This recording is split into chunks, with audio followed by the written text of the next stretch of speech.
Hello again, and thank you for staying with us. President Cyril Ramaphosa highlighted early childhood development as a key priority in his State of the Nation address. However, according to the Campaign for Real Reform for ECDs, the 2024 budget did not provide adequate funding to ensure that all children have access to quality ECD services. Let's unpack this further with Tatiana Kazim. She's Equal Education Law Center and member of the Real Reform for ECD Steering Committee. Tatiana, a pleasure to have you on the program this afternoon. Now, considering the chronic underfunding and stagnant subsidy for early childhood development programs, how do you assess the current state of ECD services in the country, particularly in terms of accessibility and also the quality? Thanks. It's a great question.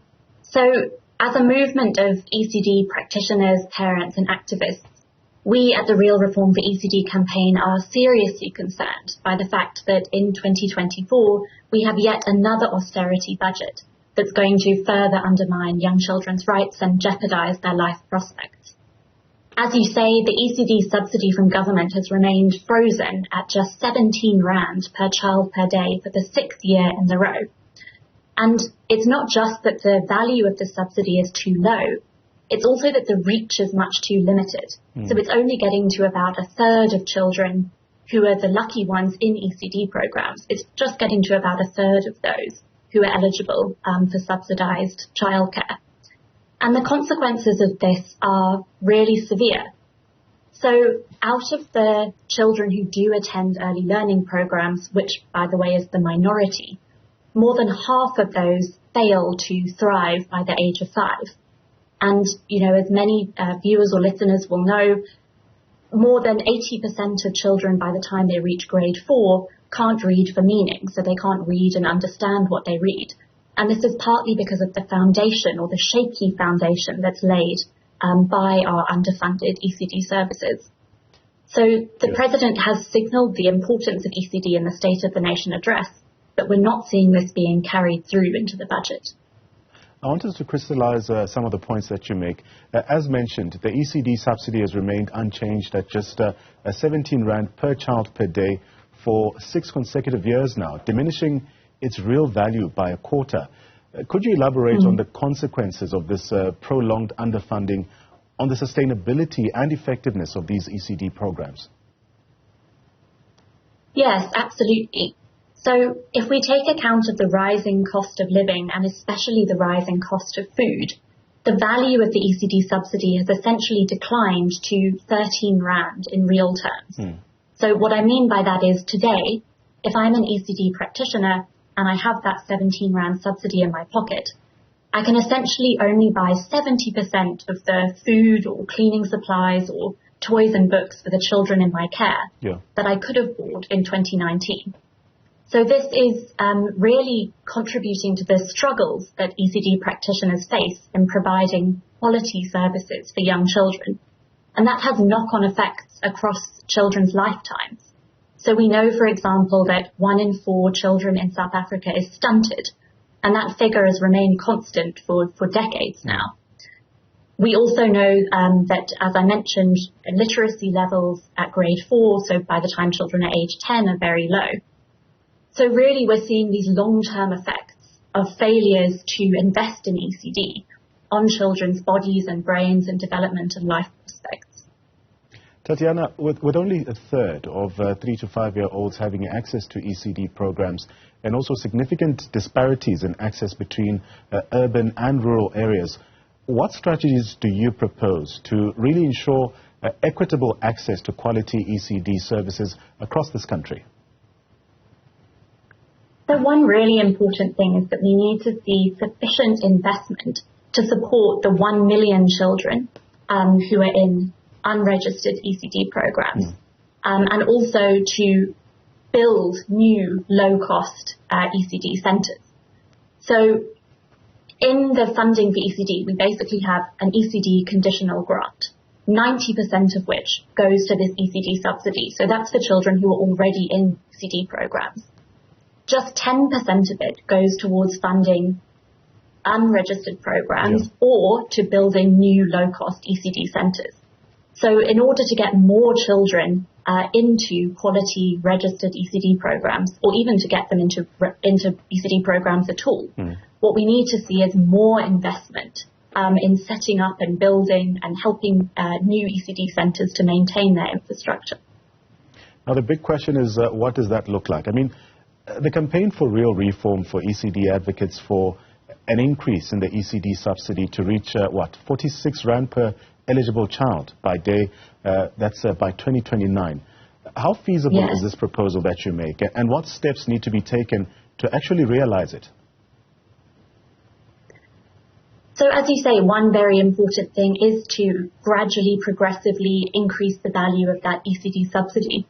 And that would really require a significant increase to the amount of the ECD conditional grant. And it's worth noting here that lots of research has shown that ECD is actually one of the most powerful and cost-effective investments that a government can make. So the Heckman curve basically shows that if you invest at a young age, you'll get much, much greater returns per rand than you do investing later in life. So we would suggest an increase to the conditional grant to both raise the value of the subsidy for children who are in ECD programs, but also to support the creation and the setting up of new ECD programs in the first place. So the proposed nutrition support program aims to target low-cost ECD centers. How crucial is adequate nutrition, especially in early childhood development centers? And how do you envision this program addressing nutritional deficiencies among young children? It's absolutely essential. As I mentioned earlier, 1 in 4 children in South Africa is stunted.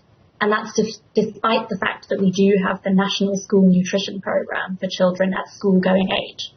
So that really suggests that intervention is needed at an earlier stage, at this crucial kind of time in a child's development, from when they're 0 to 5, and especially in the first 1,000 days of their life. That's a really crucial time to make sure that children are getting the nutrients they need, the micronutrients that they need to grow and develop.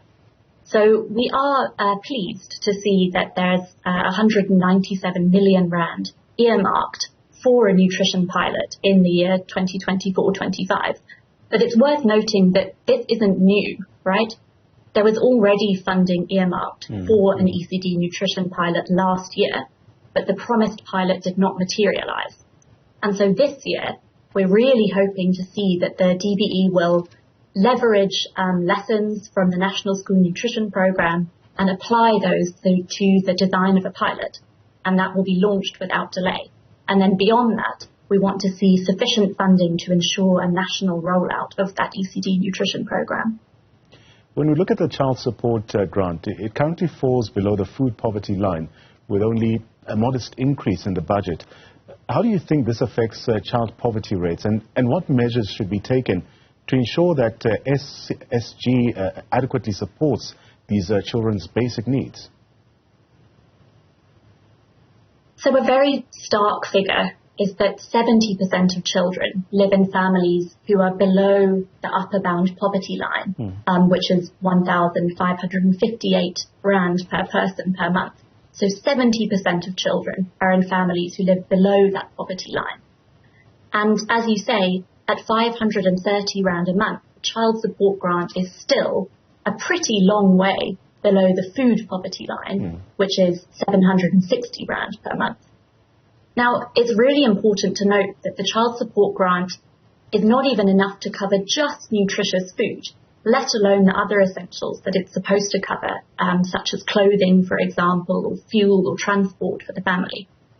So a real meaningful above-inflation increase to the child support grant is absolutely essential so that it meets the food poverty line, and especially for children under 6, because as we've been saying, that early phase of development, especially the first 1,000 days, are so crucial and really lays the foundation for lifelong outcomes. So increasing the child support grant to the food poverty line, initially for children under 6, is going to be vital. Tatiana, as we wrap up our conversation, the 2024 budget has also been criticized for its austerity measures, which directly impact children's access to essential services. In your opinion, what alternatives should be considered to call it safeguard children's rights to healthcare, nutrition, and early learning opportunities? It's a great question. I think sometimes austerity is framed as the only possibility or the only kind of viable or responsible option. But actually, that isn't true. And many different economists and researchers have shown that if you invest in increasing the social wage, that has long-term returns across generations. And particularly if you invest in children at a very early stage, that has some of the highest rates of economic return. And so, as the Real Reform for ECD campaign, we're really calling now on government to reverse this austerity budgeting and rather make long-term investments in young children that will pay dividends for years to come. And lastly, what role can civil society organizations, government agencies and the private sector as well play in advocating and also implementing reforms to indeed improve ECD services and support for children here in the country? So at this critical stage, we now have an opportunity to make submissions to Parliament on this budget. And we would call on everyone to highlight that this austerity budgeting is not necessary and in fact is going to be detrimental for our next generation. So that's one incredibly important step. Beyond that, now that Department for Basic Education has taken over responsibility for ECD from the Department for Social Development, that creates a really important window of opportunity where they're reviewing all the different laws and policies for ECD. So another crucial thing is for civil society and anyone who cares about ECD to rally around and to advocate for changes to a key piece of legislation called the Children's Act, which has a huge impact on the ability of ECD centres to register and unlock state funding. So if we simplify the requirements in the Children's Act so that more centres can get registered, then more centres will be able to unlock funding. And ultimately, this will have a huge positive impact on early childhood outcomes. So those are the two big things I would suggest for civil society to rally around here. Tatiana, let me thank you for your time. That's Tatiana Kazim. She's an Equal Education Law Centre and member of the Real Reform for ECD Steering Committee as well.